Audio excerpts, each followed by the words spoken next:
द्वादश ज्योतिर्लिङ्गानि सौराष्ट्रे सोमनाथं च श्रीशैले मल्लिकार्जुनम् उज्जयिन्यां महाकाल मोङ्कारममलेश्वरं परल्यां वैद्यनाथं च डाङ्कण्यां भीमशङ्करं सेतुबन्धे तु रामेशं नागेशं दारुकावने वाराणस्यां तु विश्वेशं त्र्यम्बकं गौतमीतटे हिमालये तु केदारं घुष्मेशं च शिवालये एतानि ज्योतिर्लिङ्गानि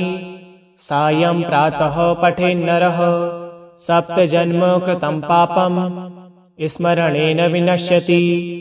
एतेषां दर्शनादेव पातकं नैव तिष्ठति कर्मक्षो भवेत् तस्य यस्य तुष्टो महेश्वरः सौराष्ट्रे सोमनाथं च श्रीशैले मल्लिकार्जुनम् उज्जयिन्यां महाकाल मोङ्कारममलेश्वरं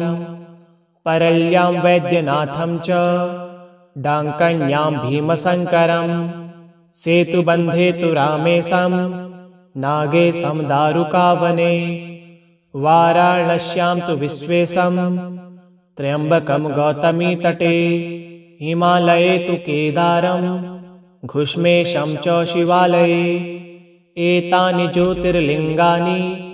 सायं प्रातः पठेन्नरः सप्तजन्म कृतं पापं स्मरणेन विनश्यति एतेषां दर्शनादेव पातकं नैव तिष्ठति कर्मक्षो भवेत् तस्य यस्य तुष्टो महेश्वरः सौराष्ट्रे सोमनाथं च श्रीशैले मल्लिकार्जुनम् उज्जयिन्यां महाकाल मोङ्कारममलेश्वरं परल्यां वैद्यनाथं च डाङ्कण्यां भीमशङ्करं सेतुबन्धे तु रामेशं नागेशं दारुकावने वाराणस्यां तु विश्वेशं त्र्यम्बकं गौतमीतटे हिमालये तु केदारं घुष्मेशं च शिवालये एतानि ज्योतिर्लिङ्गानि सायं प्रातः पठेन्नरः सप्तजन्म कृतं पापं स्मरणेन विनश्यति एतेषां दर्शनादेव पातकं नैव तिष्ठति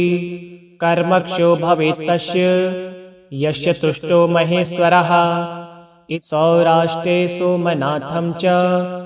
श्रीशैले मल्लिकार्जुनम्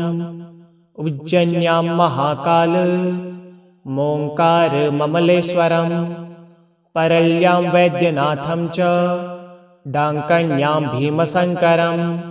सेतुबन्धे तु रामेशं नागेशं दारुकावने वाराणस्यां तु विश्वेशं त्र्यम्बकं गौतमीतटे हिमालये तु केदारं घुष्मेशं च शिवालये एतानि ज्योतिर्लिङ्गानि सायं प्रातः पठेन्नरः सप्तजन्म कृतं पापं स्मरणेन विनश्यति एतेषां दर्शनादेव पातकं नैव तिष्ठति कर्मक्षो भवेत् तस्य यस्य तुष्टो महेश्वरः सौराष्ट्रे सोमनाथं च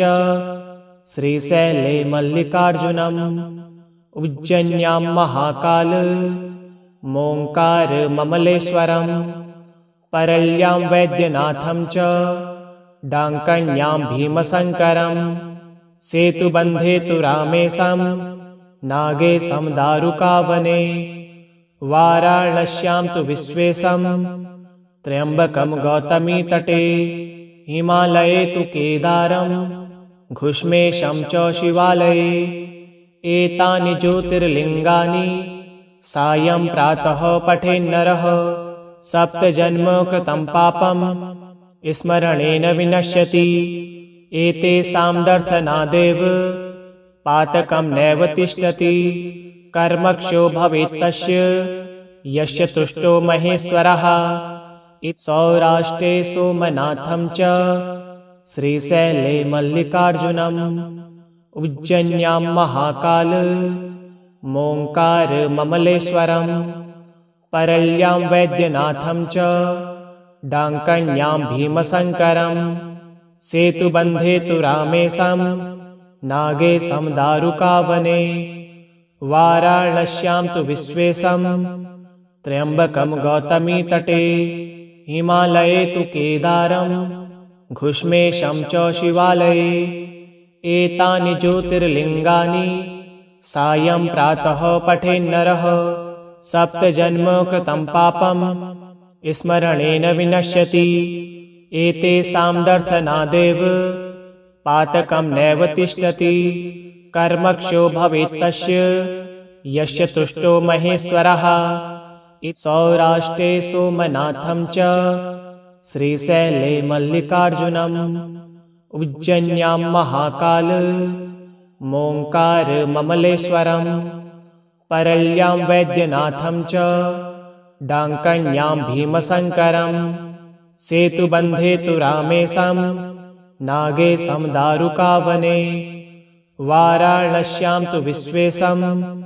त्र्यम्बकं गौतमीतटे हिमालये तु केदारं घुष्मेशं च शिवालये एतानि ज्योतिर्लिङ्गानि सायं प्रातः पठेन्नरः सप्तजन्म कृतं पापं स्मरणेन विनश्यति एतेषां दर्शनादेव पातकं नैव तिष्ठति कर्मक्षो भवेत्तस्य यस्य तुष्टो महेश्वरः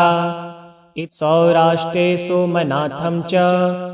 श्रीशैले मल्लिकार्जुनम् उज्जयिन्यां महाकाल मोङ्कारममलेश्वरं परल्यां वैद्यनाथं च डाङ्कण्यां भीमशङ्करं सेतुबन्धे तु रामेशं नागेशं दारुकावने वाराणस्यां तु विश्वेशं त्र्यम्बकं गौतमीतटे हिमालये तु केदारं घुष्मेशं च शिवालये एतानि ज्योतिर्लिङ्गानि सायं प्रातः पठेन्नरः सप्तजन्म कृतं पापं स्मरणेन विनश्यति एतेषां दर्शनादेव पातकं नैव तिष्ठति कर्मक्षो भवेत्तस्य यस्य तुष्टो महेश्वरः सौराष्ट्रे सोमनाथं च श्रीशैले मल्लिकार्जुनम् उज्जयिन्यां महाकाल मोङ्कारममलेश्वरं परल्यां वैद्यनाथं च डाङ्कण्यां भीमशङ्करं सेतुबन्धे तु रामेशं नागेशं दारुकावने वाराणस्यां तु विश्वेशं त्र्यम्बकं गौतमीतटे हिमालये तु केदारं घुष्मेशं च शिवालये एतानि ज्योतिर्लिङ्गानि सायं प्रातः पठेन्नरः सप्तजन्म कृतं पापं स्मरणेन विनश्यति एतेषां दर्शनादेव पातकं नैव तिष्ठति कर्मक्षो भवेत्तस्य यस्य तुष्टो महेश्वरः सौराष्ट्रे सोमनाथं च श्रीशैले मल्लिकार्जुनम् उज्जयिन्यां महाकाल मोङ्कारममलेश्वरं परल्यां वैद्यनाथं च डाङ्कण्यां भीमशङ्करं सेतुबन्धे तु रामेशं नागेशं दारुकावने वाराणस्यां तु विश्वेशं त्र्यम्बकं गौतमीतटे हिमालये तु केदारं घुष्मेशं च शिवालये एतानि ज्योतिर्लिङ्गानि सायं प्रातः पठेन्नरः सप्तजन्म कृतं पापं स्मरणेन विनश्यति एतेषां दर्शनादेव पातकं नैव तिष्ठति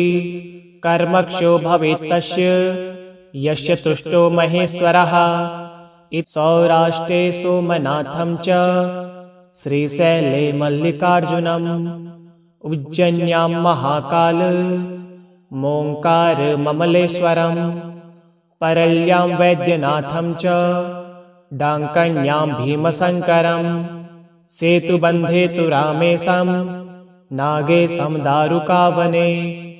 वाराणस्यां तु विश्वेशं त्र्यम्बकं गौतमीतटे